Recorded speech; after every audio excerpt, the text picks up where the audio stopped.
इयम् आकाशवाणी दिल्ली संस्कृतवार्तायां प्रस्तूयते वार्ता। वार्ताविषयः संस्कृतस्य बालसाहित्यं। वार्ताकारः ऋषिराज पाठकः। संस्कृतभाषायाः साहित्यं वैविध्यपूर्णं दृश्यते। वस्तुतस्तु प्राचीनकालादेव अत्र साहित्ये नैकविभक्तिः दृश्यते। यथा वैदिकं साहित्यं, लौकिकं साहित्यं। वैदिकं साहित्यमपि नैकधा विभक्तं। संहिता, ब्राह्मणोपनिषत् प्रभृतिभिः एतस्य साहित्यस्य विभक्तिर्दृश्यते। एवमेव लौकिकसाहित्यमपि नैकधा विभक्तमस्ति। कदाचित् शास्त्रसाहित्यं, कदाचित् नाट्यसाहित्यं, कदाचित् श्रव्यसाहित्यम्।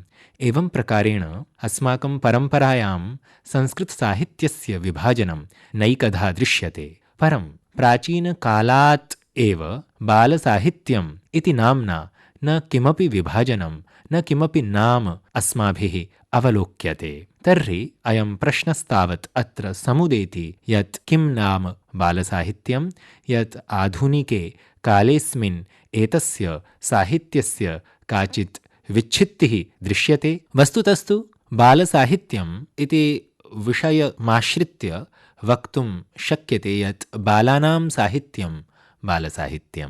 बालानां साहित्यमित्युक्ते बालानां कृते साहित्यं बालसाहित्यं। यदि साहित्यविषये बालानां परम्परां वयं पश्यामः तर्हि अस्माभिः ज्ञायते यत् वाल्मीकिरामायणात् बालानां वर्चस्वं साहित्ये दृश्यते। यथा भगवतः श्रीरामचन्द्रस्य बालौ लवकुशौ रामायणं गीतवन्तौ। एवमेव नैकत्र पुराणादिषु, नैकत्र काव्येषु बालानां विषये वर्णनं प्राप्यते। पुराणेषु बालकृता स्तुतिः, यथा ध्रुवकृता स्तुतिः, प्रह्लादकृता स्तुतिः च प्राप्यते। एवं बालाः अपि कवयः अस्माकं परम्परायां सन्ति, तदपि बालसाहित्यम् इति कथयितुं शक्यते।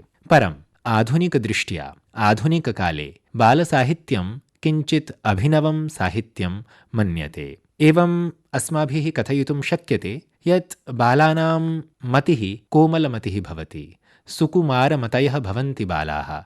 अतः तेषां कृते विशेषरूपेण काव्यस्य प्रणयनं क्रियते। विश्वनाथेन आचार्येण साहित्यदर्पणे काव्यप्रयोजनं कथयता एवं न्यगादि यत् काव्येन पुरुषार्थचतुष्टयप्राप्तिः भवति। किं वेदेन न भवति? भवति, परं नीरसतया भवति। काव्येन तु सरसतया भवति। तर्हि तत्र सुकुमारमतीनां बालानां कृते काव्यस्य उपादेयत्वं उररीकृतं वर्तते। तर्हि एतत् कथयितुं शक्यते यत् बालसाहित्यम् एव समग्रं साहित्यं। तर्हि एवं प्रकारेण प्रश्नप्रपञ्चः अत्रैव विरमतु। इदानीं प्रस्तूयते आधुनिकदृष्ट्या बालसाहित्यविषयः। वस्तुतस्तु हितोपदेशे श्रीनारायणपण्डितेन एकं पद्यं व्यरचि। तत् पद्यमस्ति यन्नवे भाजने लग्नः संस्कारो नान्यथा भवेत् कथाच्छलेन बालानां नीतिस्तदिह कथ्यते। तत्र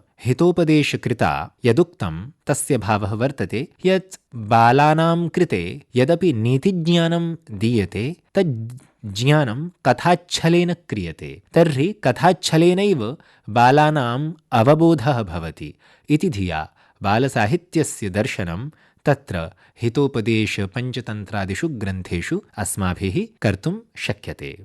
पुनश्च शाकुन्तलं श्रीकालिदासकृतम्, उत्तररामचरितं, भवभूतिकृतम्, एवं नैकानि अन्यान्यपि काव्यानि, नाटकानि च सन्ति यत्र बालानां चित्रणं प्राप्यते। तत्रापि बालविषयः विजृम्भते। तर्हि तत्रापि बालसाहित्यम् अस्माभिः द्रष्टुं सुशकम्। किञ्च आधुनिककाले नैके कवयः, नैके आचार्याः, नैके बालसाहित्यकाराः सन्ति। इदानीं येऽपि कवयः बालसाहित्यकाराः सन्ति तेषु विशिष्य आचार्याः अभिराजराजेन्द्रमिश्रमहाभागाः, आचार्याः राधावल्लभत्रिपाठिमहोदयाः, आचार्याः केशवचन्द्रदासमहाभागाः, आचार्याः हर्षदेवमाधवमहोदयाः, आचार्याः बनमाली बिश्वाल महोदयाः, आचार्याः गोपबन्धु मिश्र महोदयाः, आचार्याः रवीन्द्र पंडा महोदयाः, आचार्याः सुकान्त कुमार सेनापति महोदयाः, आचार्याः ऋषिराज जानी महोदयाः, आचार्याः भारतभूषण रथ महोदयाः, आचार्याः राजकुमार मिश्र महोदयाः, आचार्याः नारायणदास महोदयाः, आचार्याः धर्मेन्द्र सिंह देव महोदयाः, आचार्याः पराम्बा योगमाया महोदयाः, आचार्याः कौशल तिवारी महोदयाः, आचार्याः सम्पदानन्द मिश्र महोदयाः, आचार्याः विश्वजिता महापात्र महोदयाः इति एवं प्रकारेण नैके कवयः नैकाः कवयित्र्यः इदानीम् आधुनिके काले संस्कृतसाहित्यं बालसाहित्यसृष्टिपुरस्सरं सेवन्ते। वस्तुतस्तु एतत् बालसाहित्यम् आधुनिकदृष्ट्या अस्माभिः अत्र निश्चितम्। अत्र नैकैः कविभिः यत्किमपि बालसाहित्ये लिखितं तस्य कः विषयः इति विषयम् आश्रित्यापि यत्किञ्चित् अत्र विमृश्यते। आचार्याणां राधावल्लभत्रिपाठिमहोदयानां काव्यमस्ति बालसाहित्यरूपं सोमप्रभं मेघसन्देशं मुक्तिः मानवी इत्यादि रचनाः विलसन्ति।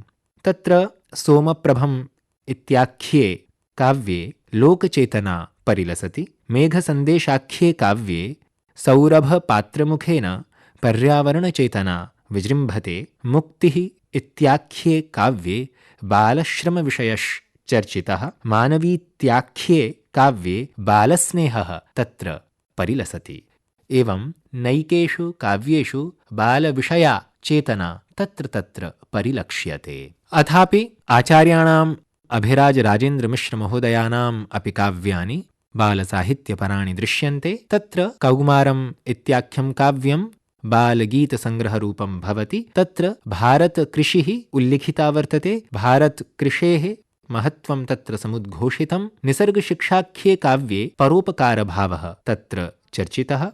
अथापि एका अन्यापि कविता वर्तते, महोत्सवाः सर्वे रमणीयाः। तत्र सर्वधर्मसमभावस्थापना दृश्यते। तत्र पङ्क्तिः वर्तते, महोत्सवाः सर्वे रमणीयाः, क्वचित् त्वदीयाः क्वचिन्मदीयाः, नृत्यगीतचर्चरी मण्डिता सिक्खानां वैशाखी, भगिनीनां सौहार्दसूचिका, स्नेहमण्डिता राखी, गृहे गृहे ननु निखिले राष्ट्रे छविर्दृश्यते स्वीया, ईदोत्सवदिवसे ननु सर्वे विस्मरन्ति निजवैरं, नवसौहार्दमुपेत्य कुर्वते नूतनसख्यं स्वैरम्। एवं प्रकारेण महोत्सवाः सर्वे रमणीयाः इत्याख्या आचार्याणाम् अभिराजराजेन्द्रमिश्रमहाभागानां कविता प्रस्तौति कमपि नूतनम् उल्लसितं भावम्। एवं प्रकारेण अन्येऽपि नैके कवयः सन्ति, यथा केशवचन्द्रदास महाकवयः। तेषां महान्, एकदा, पताका इत्येताः रचनाः विलसन्ति। आचार्याः सुकान्त कुमार सेनापतयः भवन्ति। तेषाम् एकमतिः विजयते इत्याख्या काचित् बालसाहित्यपरा रचना नितान्तं मनोहरते। अथापि राजकुमारमिश्रमहोदयानां जयन्तु वीरसैनिकाः इत्याख्या रचना, पूर्णचन्द्रोपाध्यायमहोदयानाम् आत्मदीपः श्रेयस्कुर्यात्, बन्धनं च इत्यादि कविताः सन्ति। एवं निष्कर्षतः वक्तुं शक्यते यत् बालसाहित्यस्य कश्चित् विशेषविषयः नास्ति। तत्र बालानां कृते शिक्षा एव भवेत्, बालानां कृते शिक्षाप्रदम् एतत् साहित्यं भवेत् इति धिया एव कविभिः एतत् साहित्यं निर्मितम्। अस्तु, इदानीम् इयं वार्ता अत्रैव पर्यवसन्ना भवति। वार्ताकारः आसीत् ऋषिराज पाठकः। धन्यवादाः।